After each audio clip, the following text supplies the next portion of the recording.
ทัก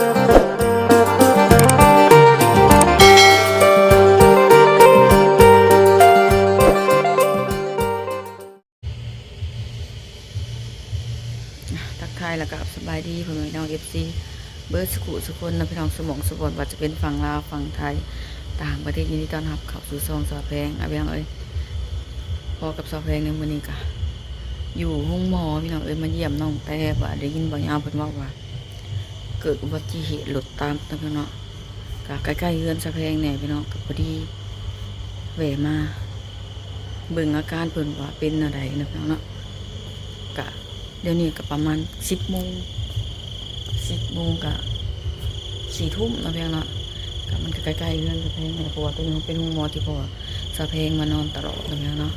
ไปดีน้องเนวอาจจะมาหอดก็แม่นะก็มาหอดดีบ่ยาวเพิ่นโทรบอกจะชื่อของกินโดยเพิ่นโทรบอกให้มากเหมือนว่ามาห้องหมอว่าไผเป็นหยังขอถามน้องแต่เกิดอุบัติเหตุรถยังต่ำเพิ่นน่ะรถฟอร์ดเรนเจอร์ตัดหน้าเพิ่นบ่รู้ว่าแนวใดเขาก็ยังบ่ฮู้รายละเอียดเลยมีแต่ให้ทางเจ้าหน้าที่เพิ่นเคลียร์กันเองเรื่องน่ะเขามีแต่เขามาเยี่ยมมาย่างเพิ่นนี่แหละ2 คนบ่เพิ่นไปกับพ่อเพิ่นน่ะแม่นกับผัวเพิ่นแต่ผัวบ่เป็นหยังเมียขาหักยันรถหนีบหยังแล้วเนาะแม่นเพราะว่ารถฟอร์ดนั้นมันก็คู่กันชนเล็กได้โดยสิเอาไปถามน้องเพิ่นเนาะเพิ่นได้ถ่ายดิเนาะการให้ถ่ายอยู่แต่ว่าเว้าดังบ่ได้เนาะแม่นโดยเอาไปเบิ่งมันก่อนสบายดีเป็นอะไรโดยตัวใดขาเบิ่งนั่นบ่รถอีสังต่ำฟอร์ดบ่นี่นะพ่อที่เขาเป็นเรานะคนจะเห็นคือกัน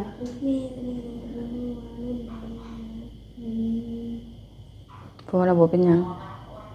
บัวเราก็เป็นยังแต่ชงขาดเลยบ่ได้จักยาบ่หัวนะซักแล้วเลยได้ด้ามเล็กบ่ได้ยินเห็นในคลิปว่าเพิ่นให้ใส่เล็กเพิ่นให้คำตอบบ่ก็เลยอื่นนะปรึกษากันนะลามเล็กนะว่ามันหักได้หักกบขาได้เลยโดยรถทับบ่ตอนนั้นอันรถจักรก็คือว่าทับบ่โมรถทับไม่ทับเดี๋ยวน้องมาพาจะมาแล้วว่ารถทับขาตอนนั้นทับมันทับอยู่ว่านี่รู้อย่างเลยค่ะว่านี่รู้ผู้ที่เห็นเหตุการณ์นะคุณยายคนนี้มารถจักรกับทับน้องนี่ว่าจังนั้นบ่จักว่าลงท่าใดเลยเนาะสรุปเลยเห็นบ่แต่ว่าบ่จักลงท่าใดเนาะทำอีกน่ะน้องบ่ได้มีชื่อเป็นขาใด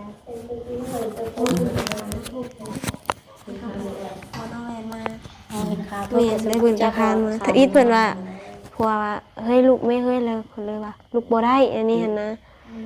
ลูกบ่ได้แล้วก็พอดีเงินไปซ้ำนี่หั่นนะแล้วก็พอดีเห็นค่าตัวเองนั้นเห็นค่าตัวเองทบแม่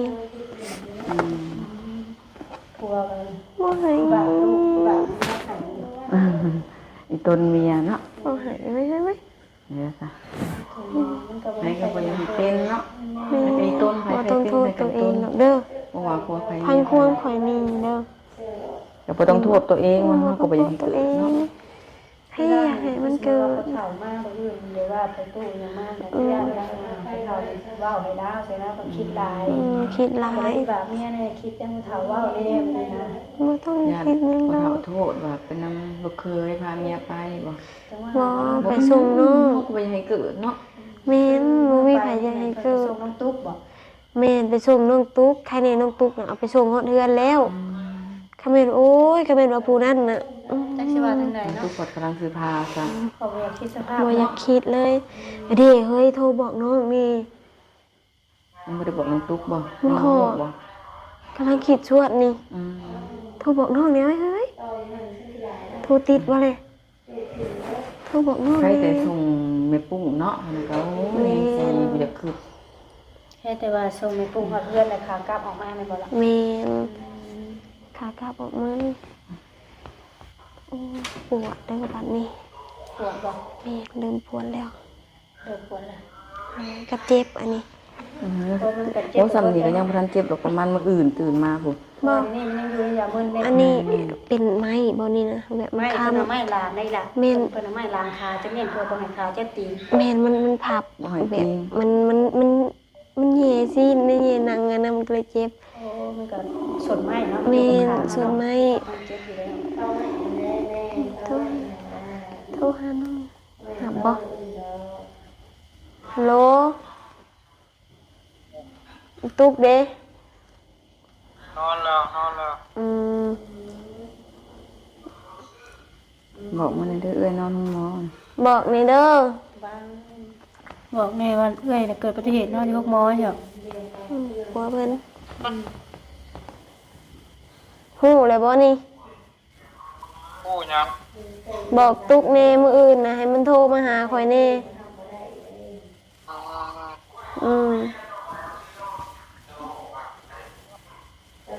บ่เอาหลายแล้วคือสิฮู้กันดี บ่เป็นหยังเนาะก็บอกส่งข่าวเนาะ จะให้โทรหา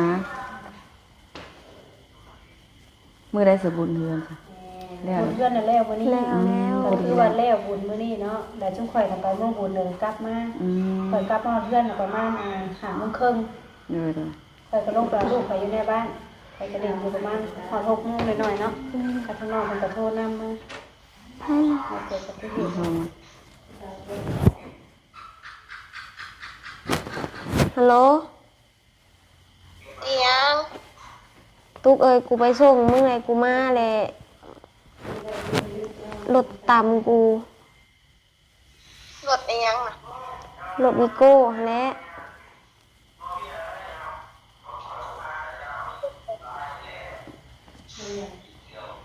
ได้ยินบ่นี่ อืม มึงก็อยู่พูดมึงก็เบิ่งตัวเองเด้อบัดนี้ อืมเป็นยังไง ขาหัก ขาเอ้ยเจ้าน่ะฮักแล้วมีแต่เจ้าอยู่พุ่นน่ะดูแลตัวเองเด้อ กูก็บ่ได้ไปแล้วบัดนี้ ใส่เล็ก พี่แล่ห้องหมอทหารพี่ พอหมอ109พี่ บอกหมอทหารก็ฮู้ จังหวัดหมอทหาร อืม หมอ109เพิ่นบ่ฮู้บ่ บ่ต้องมาดอกมันยากน้ำรถน้ำล่างนั่น ย่า มาก็ย่าโทรเอาก็ได้ โทรเอาแม่นอยากมีหยังก็โทรมา อืม อืม เป็นยังไง ปลูกไปปลูกแห้งกระติกแล้วไปมานี่แห้งยากไปไกลมาไกล เท่านี้แหละซะ ป่วยน้ำมูกว่าสั่ง หูแล้ว อืม เท่านี้แล้วพักผ่อนก่อน อืมอืม อืมมีหยังโทรมามื้ออื่นนะ เออ อืม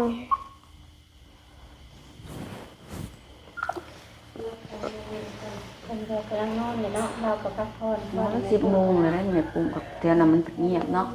คือบ้านเฮาเด้ อืม รถล้างเนาะ เจ้าว่าเขามาบ้านบ่เนี่ย ข่อยเมื่อแล้วน้องเพิ่นโทรมาข่อยก็ออกมาน่ะแต่ว่าให้ข่อยเมื่อข่อยบ่เมื่อแล้วบัดนี้ข่อยมาผู้เดียวเด้ บอกให้เพิ่นมือ ดีบ่ เออก็สิอยู่เป็นหมู่น้องเพิ่นนะเพราะว่าข่อยมาผู้เดียวข่อย ขี่ร บ่ ถ กล้ามื้อ รถใหญ่แล้วนะ ก็ขี่รถจักรมาน่ะข่อยมาช่วงตอน6 โมงแล้วนะ อืม มา ห ต น่ อ อย น6 โมง บ่ให้เมื่อแล้วเนาะมันดึกแล้วพังไปเป็นตาย่าน อยากนึ่งเด้บัดนี้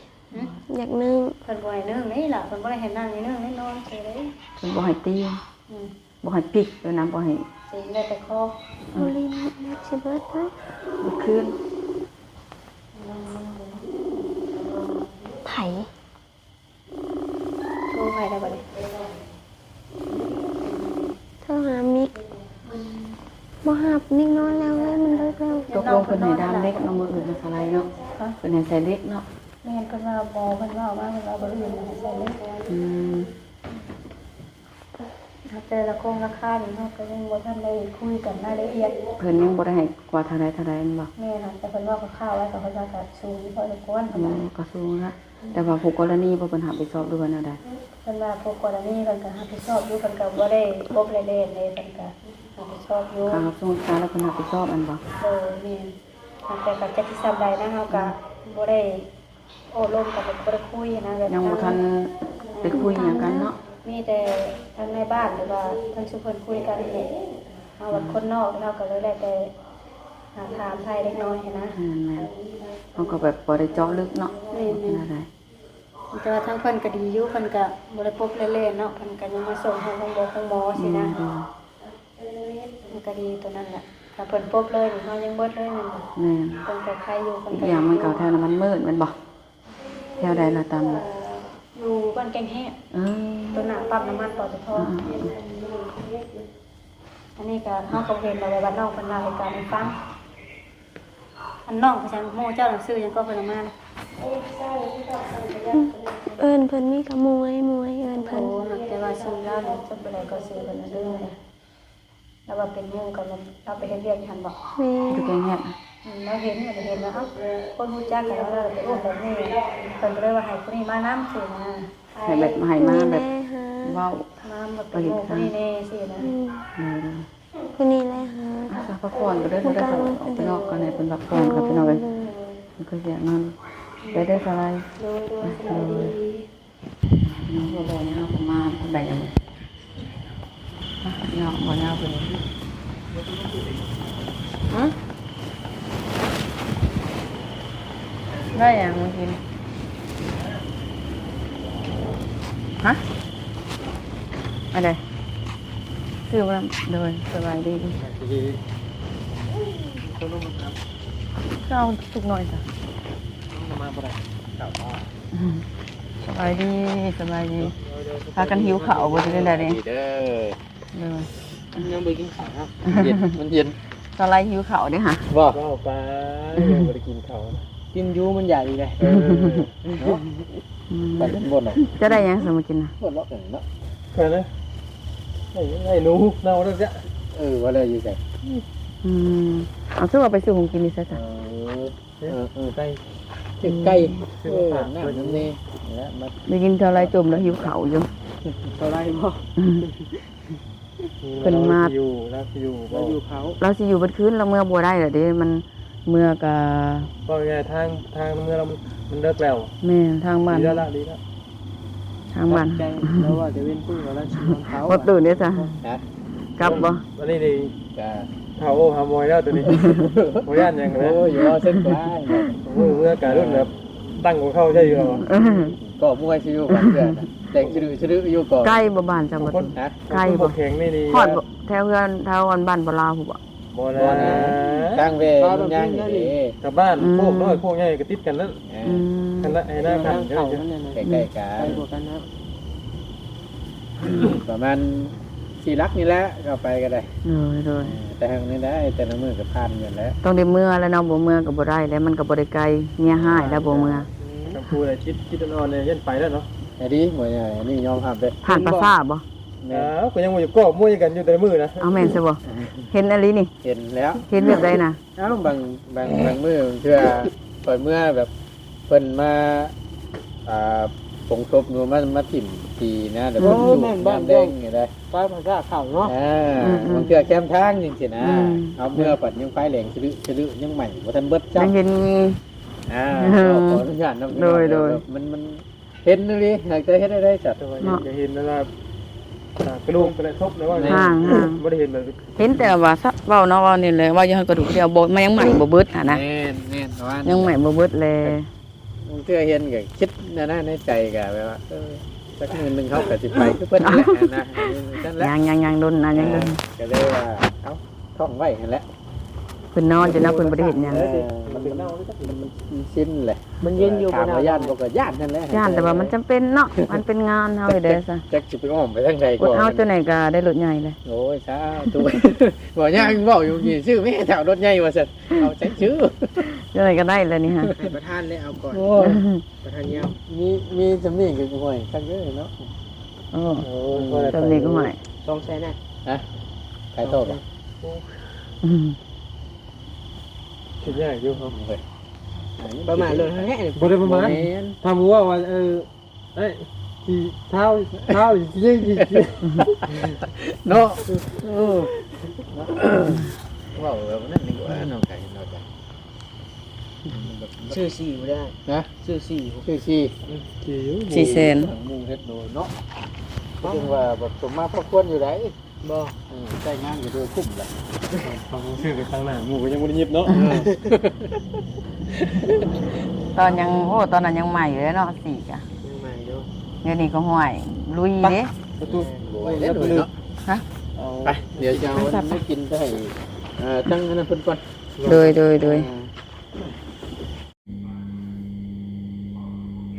ปิดกล้องแบบไหนทำมาแล้วก็จะมาช่วยให้เรา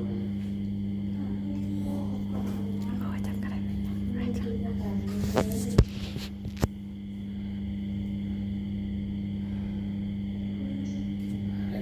็นกระบะแล้วจะให้บุญนั่นเองนะ ว่าไงคุณได้บาทที่ช่วยนะที่ว่าอะไรก็ได้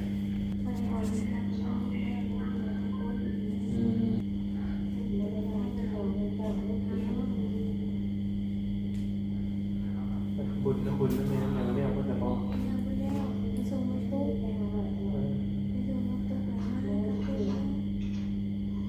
หามาบ่ส่งน้องกลับมาเนี่ยเกิดอุบัติเหตุนี้ ที่เรา ด้วยอะไรเป็น ปัจจัยอะไรนั้นจะแบบเรียนกันอย่างจะเป็นบุญอะไรนี่เราสิ่งนั้นเองเด้อ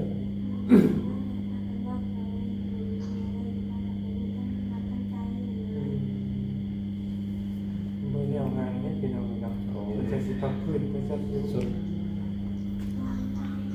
ตอนนี้จะให้โมจิตแต่จะรวมเป็นงานเลย นี่ มาได้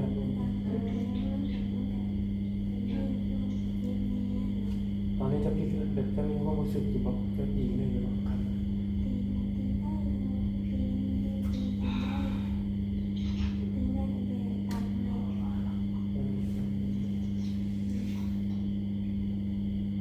จะบริยานสอนบอกจะย้อนสอนบอกที่เราย้อนสอนบอก เรียกว่ามาทางสี่ถ้าไปติดเล่นอยู่บน ก็เรียนตัวเรียนอยู่เนาะ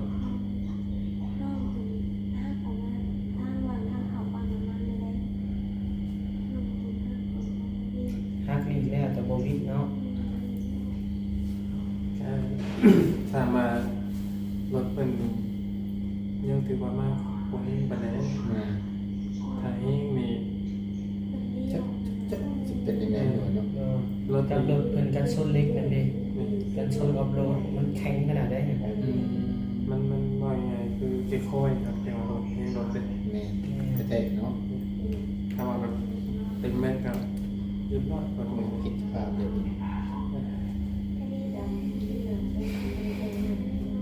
นั่นแหละสู้ๆนะเด้อ เป็นน้ำที่ใจ เนาะสะพายก็จะได้ขอปิดคลิปก่อนนะเพียงถ่ายดุนถ่ายไลฟ์ก็บ่ได้เพราะว่ารบกวนนักข่างเตียงเพิ่นนะเพียงเนาะนี่ก็เดิกเติบแบบเงียบไปนี่สิเมื่อนะเพียงเนาะทางเฮากะเพราะว่ามีอะไรเฝ้าแล้วพี่น้องทางเฮากะทางบ่ยาวกับบ่ตูนกะบ่นิ้วกับเพิ่นกะซื้อข้าวซื้อน้ำนะเพียงเนาะมาให้ทางคนเจ็บแล้วก็ทางผู้เฒ่าคนเจ็บกินนะเพียงเนาะเพราะว่าเพิ่นมากะสไลด์มาเพิ่นกะมาตอนแรงๆยังบ่ได้กินข้าวกินน้ำบัดนี้พัดยังบ่รู้จักวันอยู่มันกินนะเพียงเนาะพอปิดคลิปแล้วนะเพียงสุดท้ายนี่ก็ขอขอบคุณกับใจนำพี่น้อง FC นะเพียงที่เข้ามากดไลค์กดแชร์รับชมคลิปสะเพงโดยที่บ่ห้ามโฆษณาพี่น้องผิดพลาดประการใดก็กราบขอโทษขออภัยของเรา